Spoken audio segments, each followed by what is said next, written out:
You're watching Pyro Media Network.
Thank you for tuning in.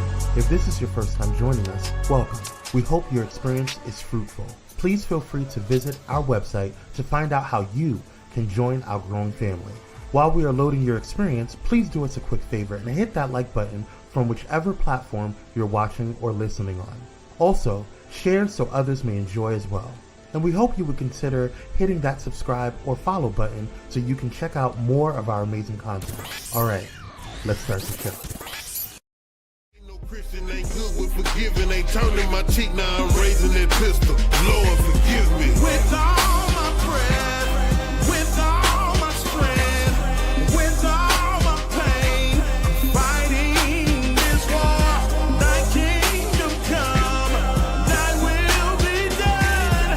No turning back, 'cause I'm free. Hey, spread the word to my people. Got spirit fell on me, told me fight against the evil, not turn, yeah. Fuck the sticks now, nigga, got burners. Hold up, hey, spread the word to my people. Got spirit fell on me, told me fight against the evil, not turn.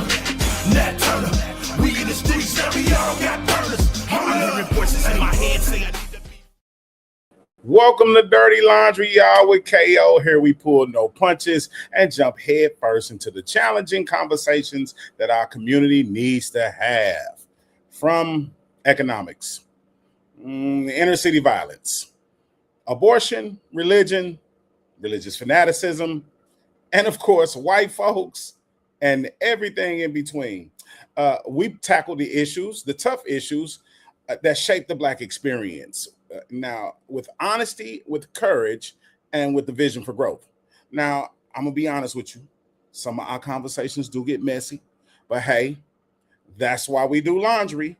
We wash, we rinse, and we rebuild, because it's our duty to reclaim and control the narratives that are associated with us as Black people. So welcome to Dirty Laundry, y'all. Let's start the pre-wash with Kwame Speaks.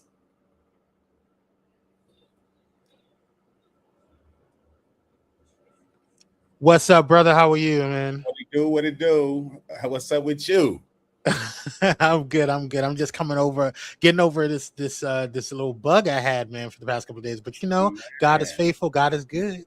Man, take care of yourself, man. It's important. You gotta take them vitamins. Though? I'm feeling much better. Thank you for asking, brother. I appreciate you. It's good to hear. All right, let's get into this pre-wash. I got a couple of things to talk about. First up, we want to send some prayers over to the family and friends and fans of the one and only Tay Keith. He passed away on today. The 29-year-old was found unalived in his Martin Street apartment, according to the MNPD. No foul play is suspected, the police stated, noting that his body was discovered during a routine welfare check.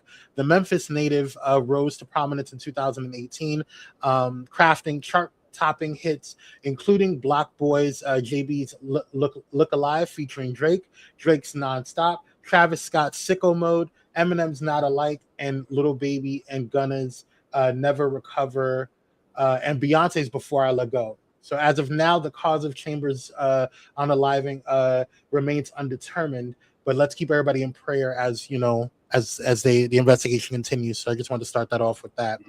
Rest in prayer, say Keith, man. Yes.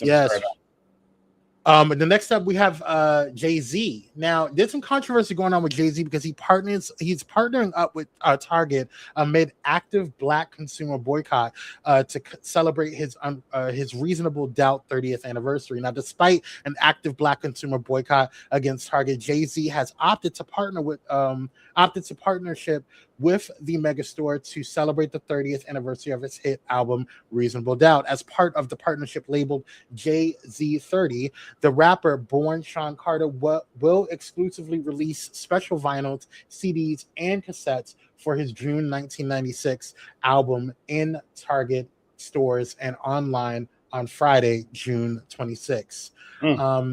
On a webpage dedicated to Target and Jay-Z's collaboration, the retailer promotes 4 different products marking 30 years of Reasonable Doubt, currently for pre-order, which reportedly opened on June 1st. Two-pack special edition vinyls, both sets priced at $40, which I will not be buying, and a CD priced at $14 and a cassette tape priced at $20. None of those I will be buying and purchasing either. For the first main Target exclusive vinyl, the retailer, I don't give a shit about any of that. I don't understand what your problem is, Jay-Z. I didn't understand, and I'm pissed off about it because I am a Beehive fan. Tell us how you really feel. I don't understand what you're doing, why you decided to do this, what your reasoning was behind this, but it was dumb and I don't appreciate it. When we were all trying to boycott the NFL after the whole Colin Kaepernick situation, you went ahead and bought a damn team. And now you're doing this. It's giving side eye. It's giving I don't trust it. And I don't like what you're going with this, Jay-Z. It's giving you need to remember where the hell you came from. And the Knicks just won. So I don't understand why we got to bring this dark light towards our city. Wake up and smell the culotta. Anyway, moving on. Go ahead, cook, man. Next up, and last but not least, we have y'all's Vice President JD Vance, who happened to be on The View this week, which I was also surprised about, but also not surprised. But JD Vance went on The View and tried to convince us that Black history isn't being erased. Take a look. In a lot of the museums there's so many. Where they're taking down the actual history that happened in this country. Slavery happened, all kinds of stuff happened, and it seems that it has been very easy for this administration to remove that and also to denigrate Black folks who have worked their behinds off to get this American dream. How do you, you know better. I think, okay, look at Washington, D.C. One of the most democratic and one of the blackest, by share of population, blackest cities in the United States of America, has seen a radical decrease in violent crimes and sexual assaults and in murders. We have tried to take the crime issue seriously, in part because we believe everybody, whether you're Black or white or rich or poor, deserves to live in a safe neighborhood. Why does the crime? Where does the crime step in? This is not about crime. This is about lost their jobs. Right. This is about Sonny, rights.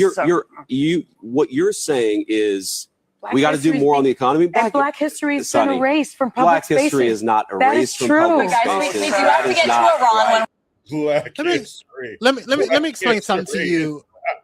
Let me explain something to you, Ailana Vance. Let me explain something to you, girl.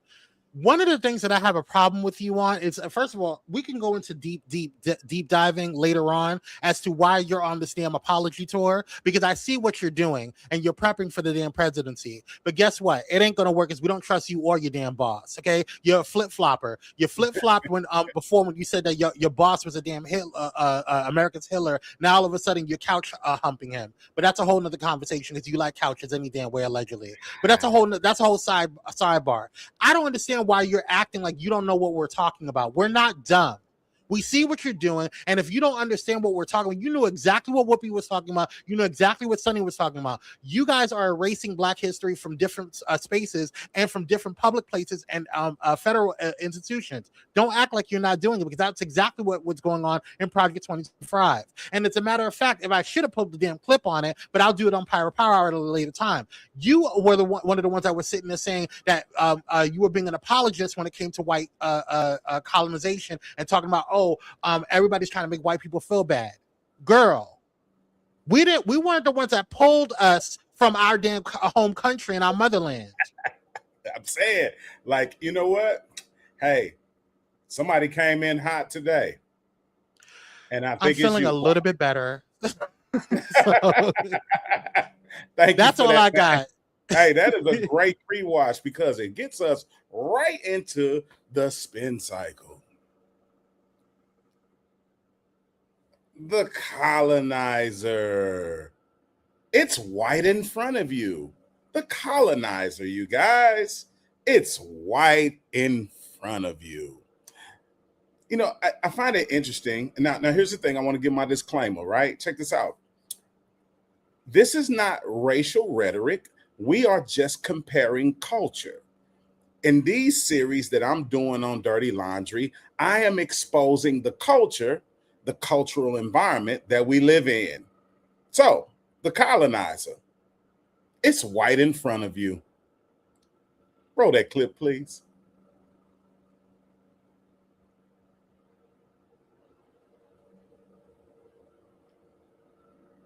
So show me the smart child. Okay, why is she the smart child? Because she looks like me. Okay. Show me the mean child. Okay, why is she the mean child? Because she's way darker. Okay. Show me the good child. Why is she the good child? Because I think she looks like me. Okay. Show me the bad child. Why is she the bad child? Because she's a lot darker. Show me the ugly child. Why is she the ugly child? Because she's like a lot darker. What do you think? Shocking to you? I just think it's because she's not exposed. I mean, You're almost near tears. Why? It's not meant to upset you. What's upsetting you? it's not really upsetting. I mean, everything she said, she chose someone like her because she's smart, and she is. All the good attributes. She's Yeah. got a healthy ego. That looks like And me. as That kid's far- like me. And as far as the one she chose for, being ugly or mean, I mean, you can't even see any facial features in that one. But she has never asked about any, color. As far as, when she plays with friends, and when we were talking about, we were actually going to soccer where there's all different kinds of people there, and that's when she says, I chose the dark one as the one that was mean. I think that was an eye-opener for me because we've never really talked about race. So we talked a long time about it.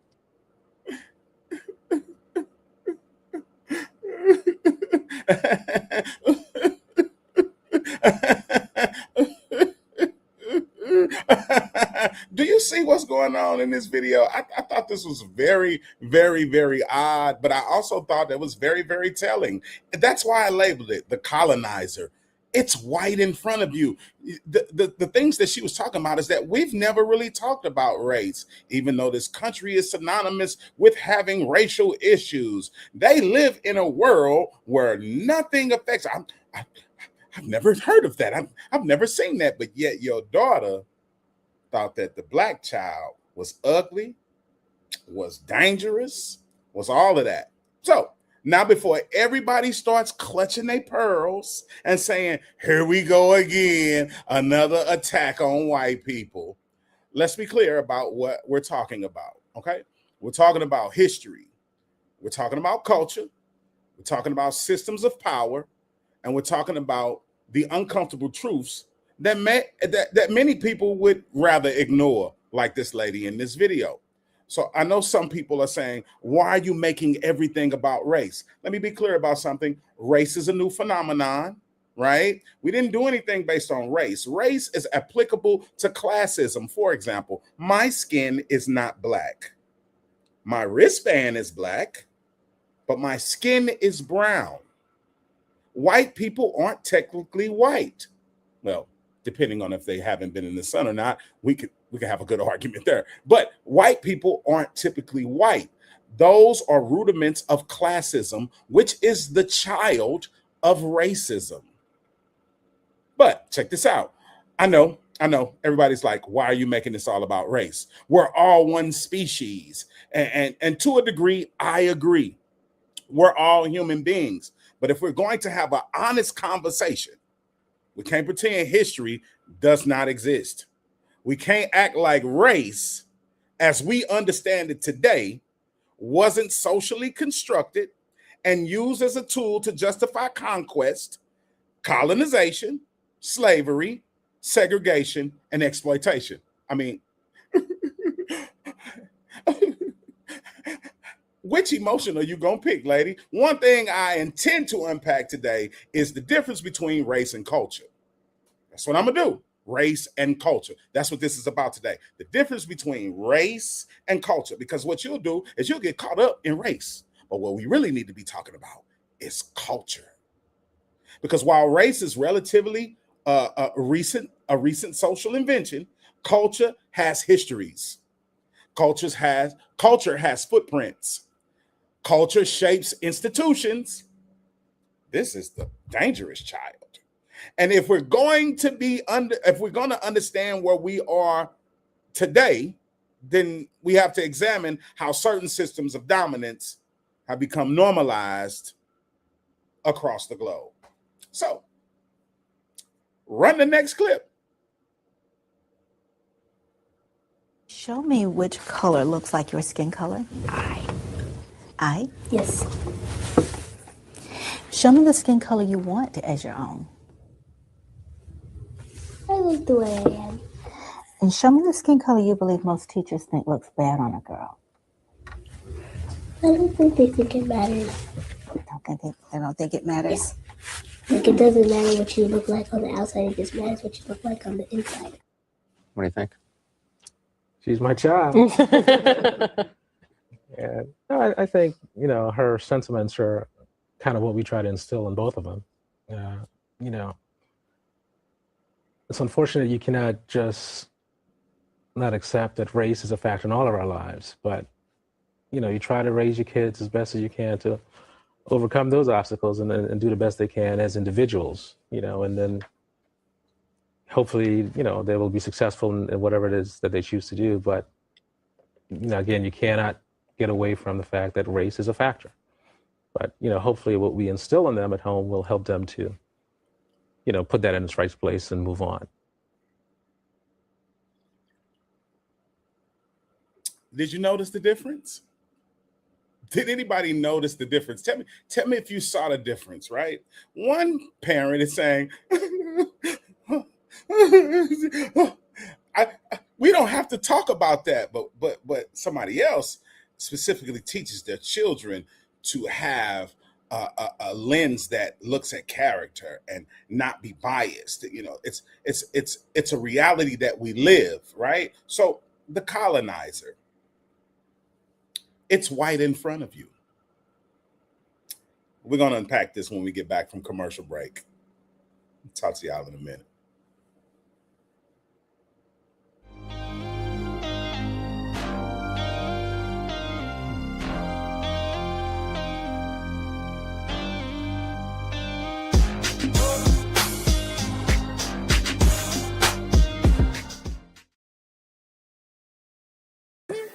This is Tammy from Tammy's Take, and you're watching Pyro Media Network.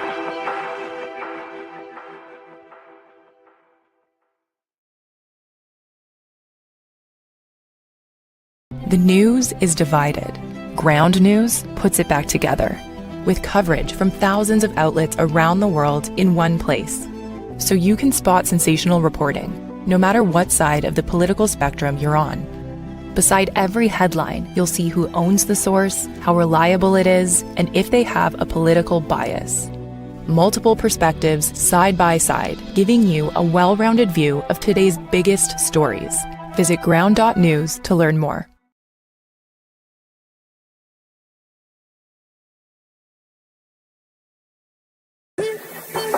Hey, it's Dr. Nicole D. Vick from Dr. Victorious, and you're watching Pyro Media Network.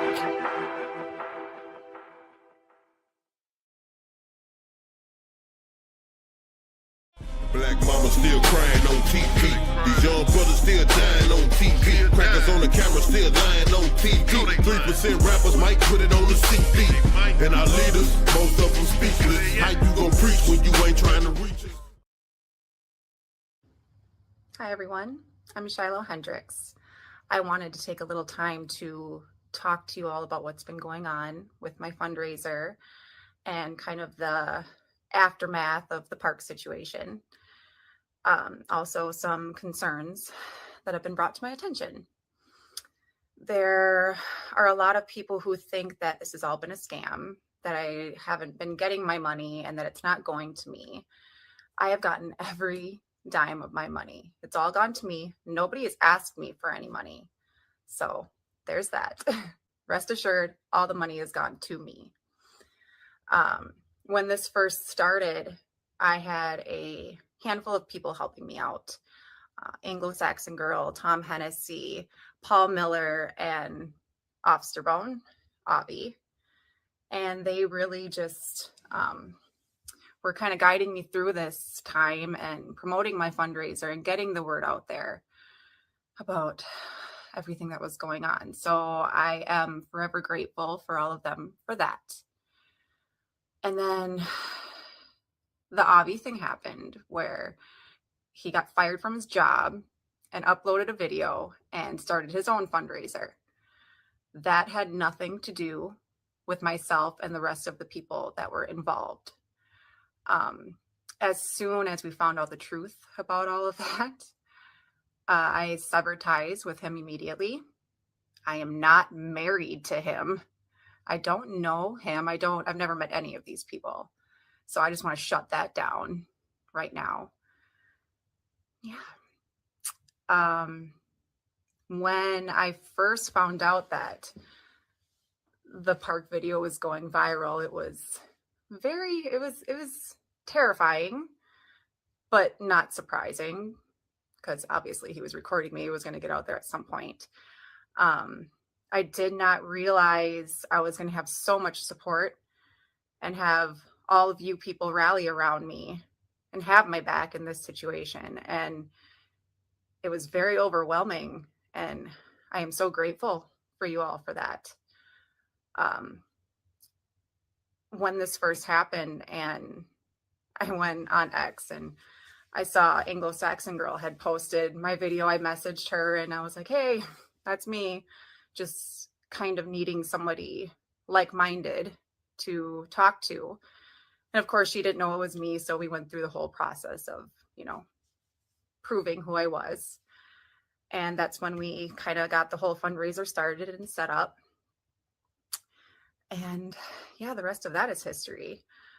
I also just want to say how proud I am of everybody and just showing what can happen if we tribe up and if we stick together and if we keep fighting back. Our future, our existence depends on standing up for ourselves and not backing down. And we just have to keep on going. There's no other option. I mean, what else are we going to do? You can't be afraid of words. Don't be afraid of the people who are so fragile to a word. I am just so thankful for you all.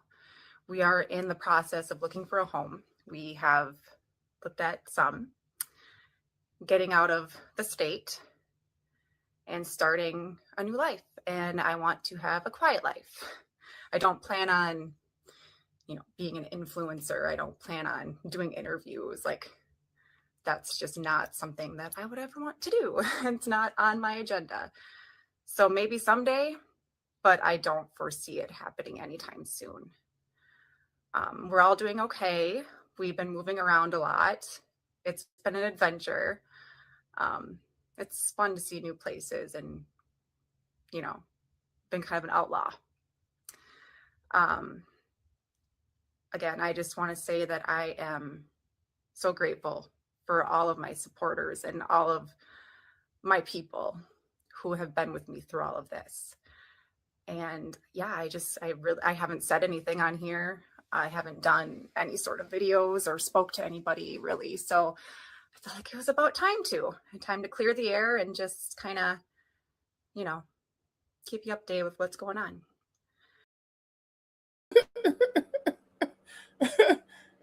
Do y'all see that? Okay, just for those of you who don't know, that's Shiloh Hendricks, the lady who called.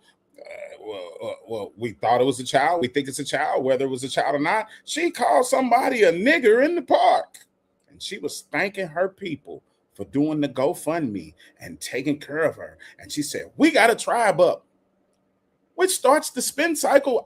This is our topic, the colonizer. It's right in front of you. Black people are constantly subjected to moral defamation in public square. We see it every day. We watch people rush to conclusions about who is a criminal, who is dangerous, who deserves sympathy, and who doesn't. We see assumptions made before facts are fully understood. So today, I want to show the culture of what we consider white people. Now, once again, this is my disclaimer. I don't think that all white people are bad, but I think white culture has perpetuated something really, really diabolical to the world, and I intend to prove it. Right? All right. So take recent cases that dominated headlines. While I absolutely empathize with the loss of any child, I also believe context matters. If we're discussing violence, shouldn't we also discuss the events that led up to it? Should we always talk about that? Intimidation. You remember in the first one, the little white girl was like, "Black child bad," right? If we're discussing a tragedy, shouldn't we examine the entire situation instead of reducing it to simple good versus evil narrative? Assault is assault, right? So my question is this: should I expect to suspend empathy for my own community in order to prove empathy for someone else's? Or can I acknowledge the pain of others while also understanding the lived experiences, the fears, and the realities that shapes the perspective of my own people? Like she just did in the video that we just saw with Shiloh Hendricks. Oh my God, I'm calling babies niggers in the park. So let's address it. So my first example today will be ancient Rome. Expansion through the military conquest, ancient Rome, territorial control, and assimilation. Figures such as Julius Caesar and Augustus are also very useful starting points for talking about this. Ancient Rome. We live in a Roman Jesuit priesthood right now. Colonizer, Rome, taking over stuff. Colonizer, Africa. Colonizer, redlining, United States. You kind of get that? Like military industrial complex. We go to war. We blow up, not we, they blow up stuff. Rome, the Senate, the Republic, Democrat, Republican. You get where this is going? The Crusades. I mean, let's talk about this for a second. When have any Afro-Asiatic culture went across the globe and subjected people to war and demise in the interest of their God? Think about the Crusades for a second. The Crusades illustrate how religion, politics, and warfare become intertwined in medieval Europe. Notice that Shiloh Hendricks said Anglo-Saxon. So what's their culture? What has been the culture of Europeans? European colonial expansion. Beginning in the 15th century, with countries such as Portugal and Spain, and later joined by England and France and the Netherlands.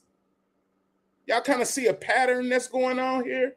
So while people say, okay, this is racial, this is totally racial, it's not racial, it's cultural. And this is what we as a people need to start to understand. And this is the example that I use all the time. A lion is a feline. A tiger is also a feline, but they don't live in the same habitat. They don't stay in the same ecosystem. You get where this is going? I know everybody has this dream, this American dream. And like, J.D. Vance, they say, we not erasing African-American history. Well, I got a stance. I think that Black Americans, our history is American history, but we get subjugated to a very small month, the shortest month that we have. And then that gets complained about. I mean, like, think about what I'm saying. The culture of people. Like when Joe Biden got in office, he passed an Asian hate crime bill to keep these people from being targeted. I mean, can we ever forget the Holocaust? Do we? Do we get to forget the Holocaust?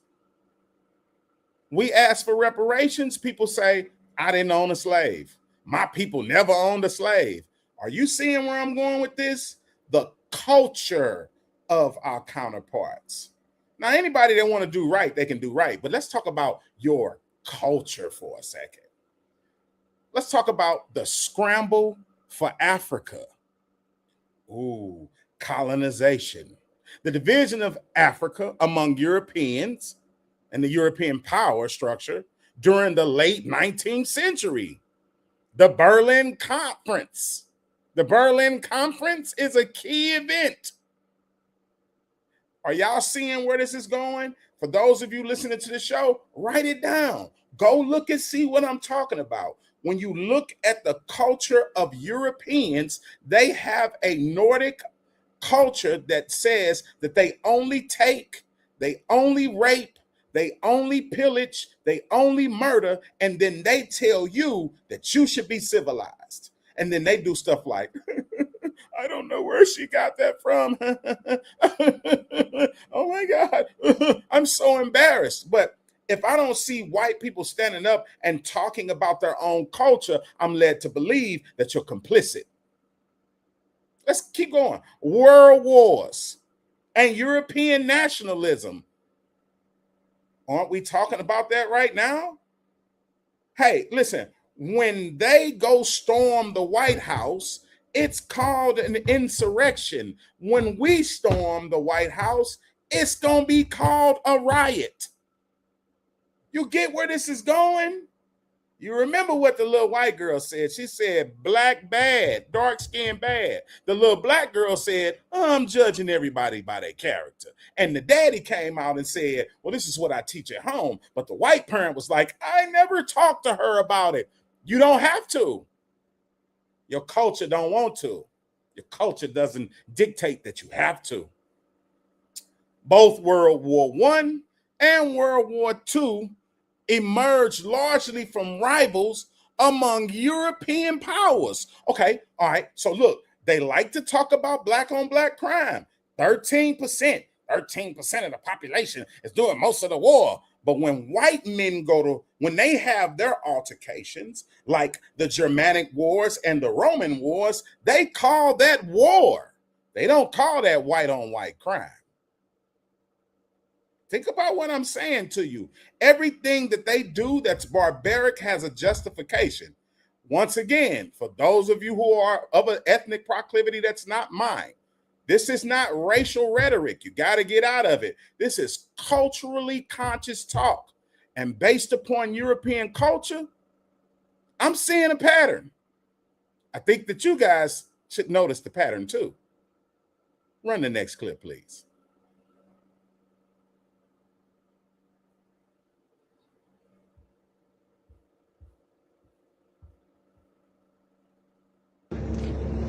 Right here, brother. Right here. Tell me what you were doing. Burning out, racing through my neighborhood. Burning that racist in my told you not to. Get out my face. I'm not in your face. Get out of my neighborhood. Who got a gun? Who got the gun? The guy who's got a permit to carry it. You got a gun? You're the one that would get a gun. All right. All right. Get out of this neighborhood. All right. Get out of this neighborhood. You don't belong here. But y'all want to smash the window? Smash the window? Yeah, he did, didn't he? You smashed the window, huh? Well, y'all driving like idiots.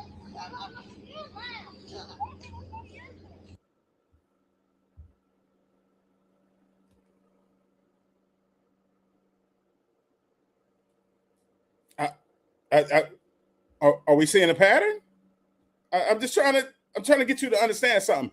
Get out of this neighborhood. Get away from here. This is our stuff. How many of y'all know that Christopher Columbus didn't discover the Americas? There was already somebody here. How many of y'all know that when they go in and to colonize Africa, there was somebody already there? I mean, I hope you know that, right? I do hope that you know that, right? All right, so listen, if you're from St. Louis, Clayton used to be a black neighborhood. Rosewood, Wilmington, North Carolina, Tulsa, gerrymandering, redistricting, redlining, gentrification. I mean, feeding your kids the gator bait. Are you seeing a pattern here? You know what? Let's go to commercial. Go ahead. We'll talk about this. We're going to go to commercial.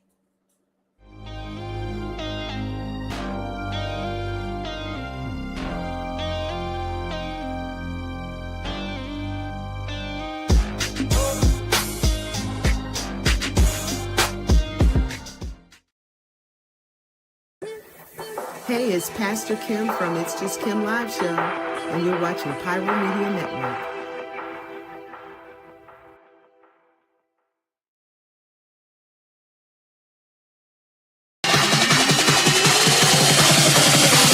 Bring it up, up. Bring it back, bring it back, bring it back. Bring it back, bring it up, up. Bring it back, bring it back, bring it back. Bring it back, bring it up, up.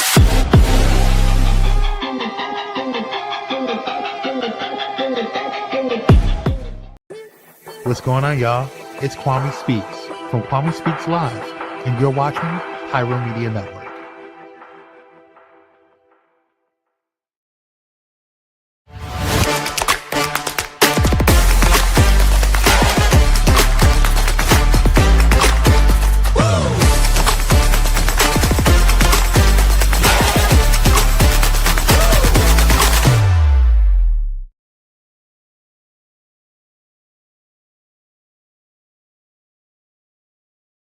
Black mama still crying on TV. These young brothers still dying on TV. Crackers on the camera still lying on TV. 3% rappers might put it on the CD.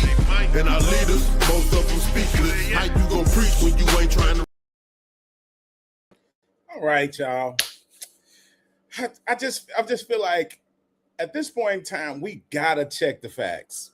We have to check the facts because I know a lot of times people be like, Kevin, KO, why are you doing what you're doing? And I told you that the reason why we do this show is to raise the consciousness and change the narratives for Black people. Now, am I saying that all white people is bad? If you can be called white, you do know white is an adjective that describes the noun. Black is also an adjective that describes the noun. But if we're being real about our experience as Black people, here's a couple of things. We've been begging for rights and haven't been getting them. We have been marching for years with no results, right? And I think that it's important for us, if we are going to live in America, we do need to be realistic about the facts, right? We need to be realistic about what we live in. So people are like, oh my God, we're all human. We're all God's children. But if I ask a white person if they want to trade being a white person for being a black person in this system, they're not going to want to do it. They're not going to want to do it. So let's check the facts. The rise of the transatlantic slave trade. Between the 16th and 19th centuries, an estimate of 12 to 12.8 million Africans were transported across the Atlantic through the transatlantic slave trade, with millions more affected by raids, wars, and displacement within Africa. Now, some people will say, okay, it wasn't 12.8 million. It wasn't that many African slaves came over. They could have died on the boat. You couldn't even get that many people through. The point of it is the culture and the custom of the people that we are talking about, not the numbers. We can argue about the numbers. I can show you a whole bunch of things, and people will say, okay, well, slavery been going on since the beginning of time. Yes, indentured servitude and harsh slavery has been going on since the beginning of time, but check this out. Chattel slavery hasn't. Get that through your head. Understand the difference. Slavery has been going on since the beginning of time, but chattel slavery was a whole new animal. Just think about that. And somebody perpetuated that and has been perpetuating it for a very long time, and it's still going on today. I'm just trying to get you to think. European powers, including Portugal, Spain, England, France, the Netherlands, built immense wealth through enslaved labor. Chattel slavery is different than colonization. You want me to tell you why? Because in colonization, they take your land. When you're a chattel slave, they reduce you to the value of maybe a cow, a goat, a chicken. And we all see what they do with chickens, goats, and cows. Race and its justification for slavery. While slavery existed throughout history, the Atlantic slave system increasingly tied slavery to race. That's why the little girl said when she saw the black child, she thought it was bad. Because slavery, degradation, and the way they see you is tied to your color. Classism, which is the child of racism. Let's be clear about this. Laws were created that defined Africans and their descendants as permanently enslavable, creating a racial hierarchy that outlived slavery itself. The doll test. You got black kids looking at black dolls and saying that the black doll is bad and the white doll is good. That's the residual effects of slavery. Colonialism in Africa. The Berlin Conference divided much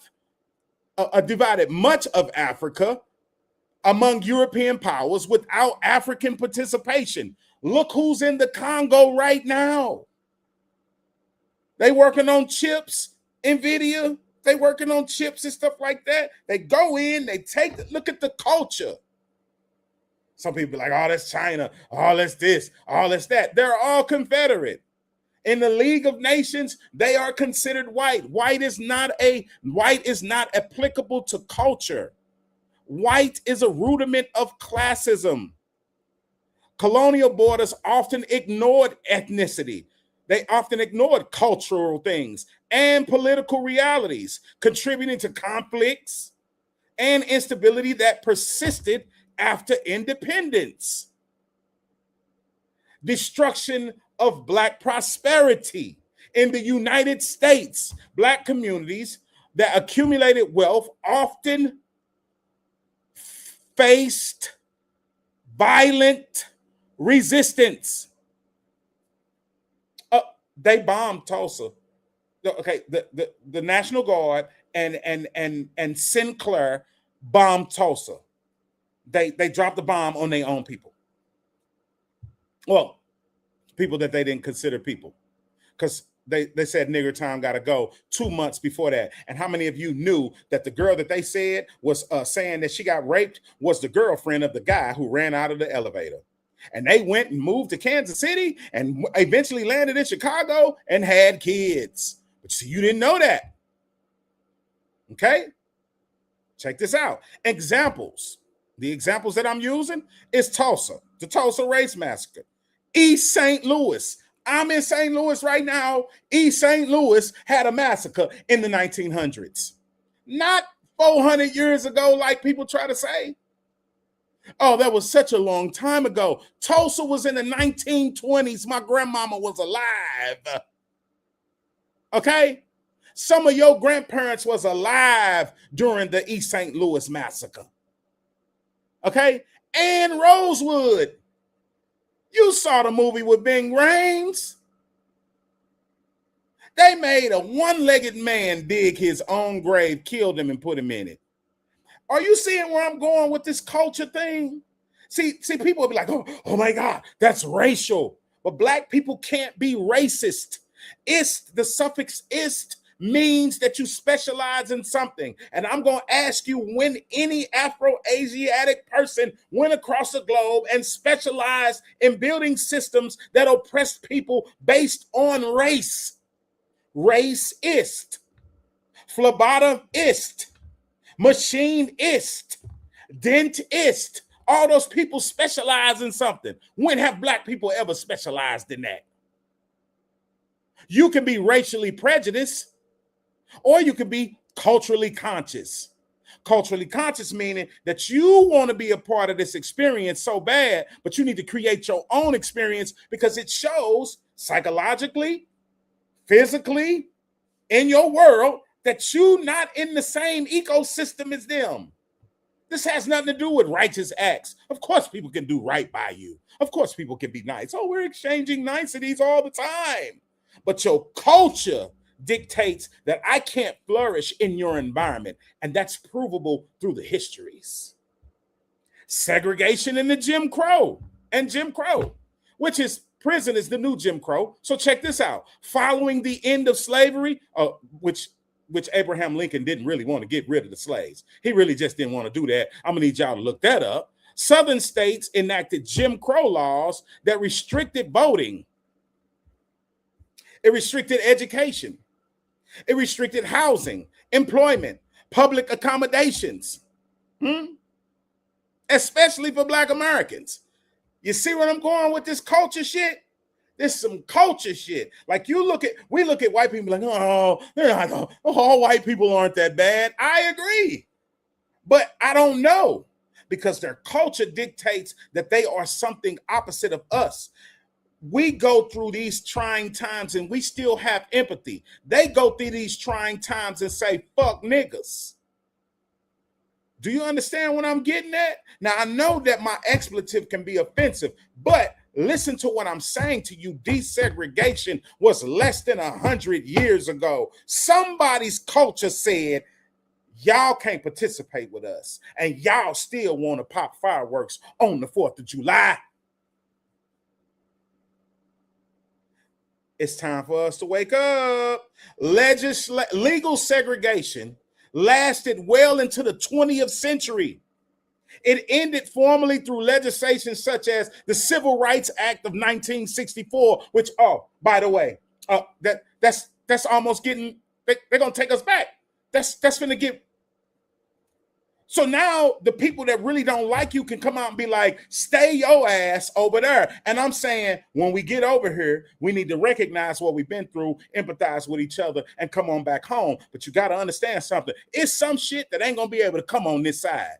And y'all going to have to be willing to ostracize those things. We don't need no more bootlickers. We don't need no more dancers. We don't need no more steppers. And we don't need no more coons. We need knowledgeable people about the experience. The Voting Rights Act of 1965 pretty much was just thrown in the trash. Are you understanding culture now? Are you understanding it? You know what I say at the end of the thing? Take your life off spin cycle. Now it's time for the spin cycle.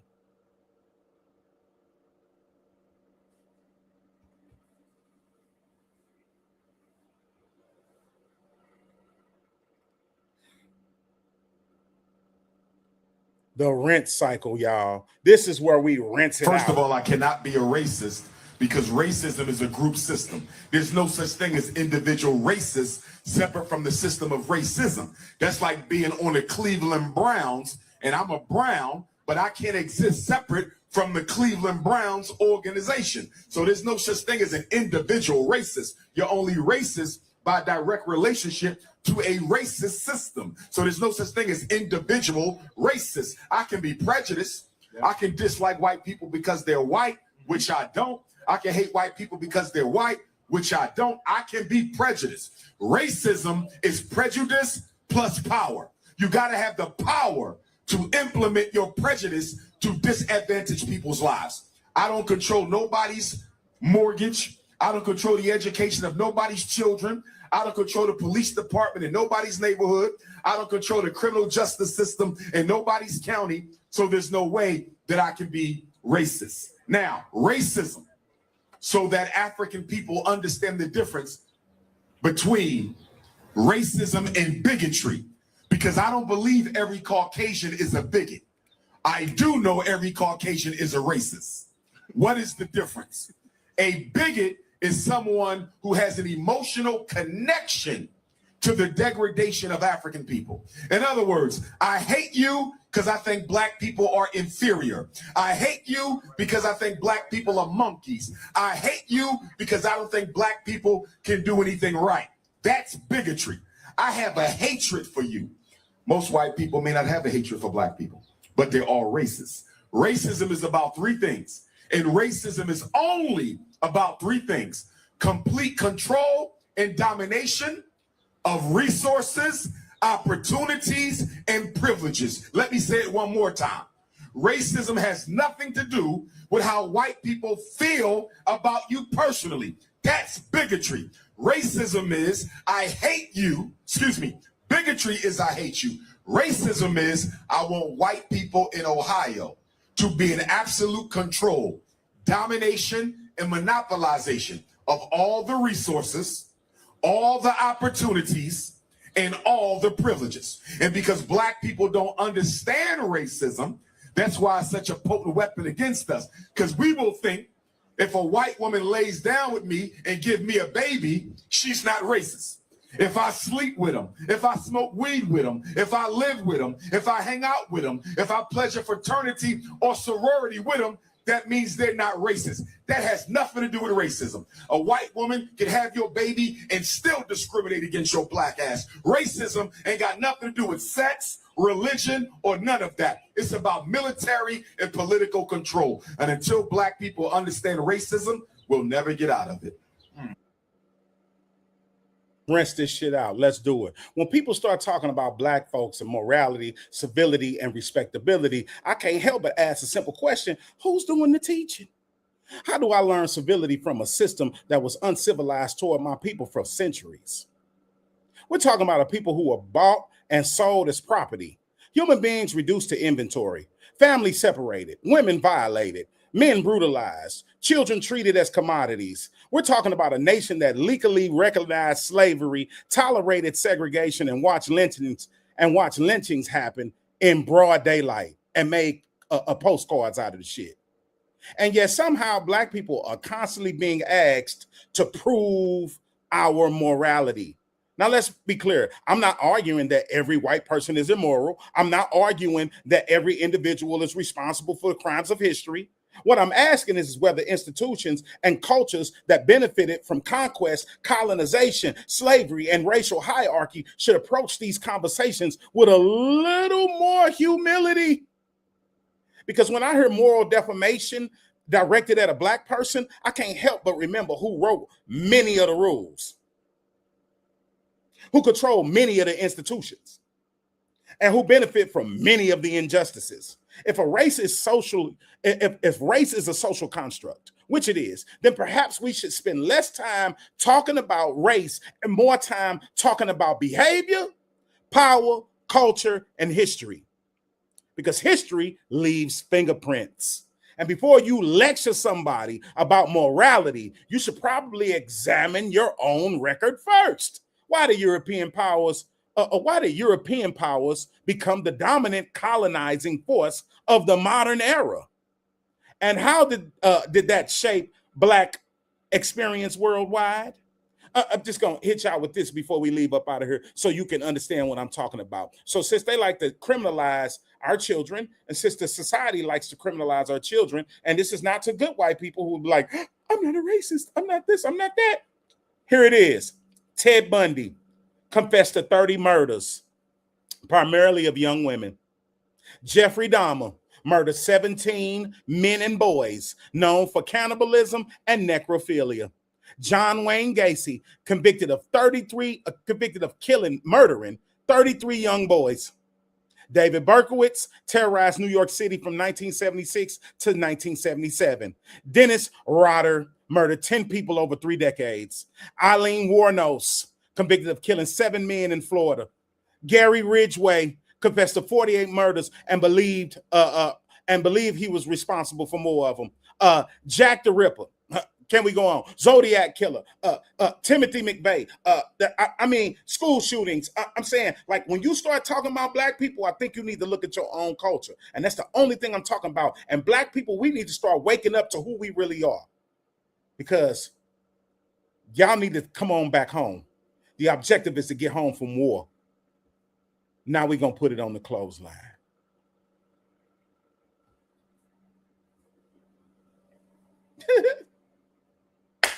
Today's book of the week is The Souls of Black Folk by W.E.B. Du Bois. Today's book of the week, y'all, a book that I think that y'all really should take the time to go get. And it's a wonderful and powerful read, is The Souls of Black Folk by W.E.B. Du Bois. I call him Du Bois. I know some people call him Du Bois, but I call him Du Bois because that's French. Okay? Du Bois. Du Bois. Any of y'all want to call them Du Bois, that's cool. But The Souls of Black Folk, excellent read, y'all. And once again, like, follow, and subscribe. Share this with your friends. Check in. And please, please, don't forget, take your life off spin cycle. Good night. What up, everybody? This your boy KO. If you want to follow my content and see more of the interviews, you can follow me at IAMAKING Studios on Instagram or the same thing on YouTube. Hey, you never know where I'm going to pull up next. Get at your boy. I might speak.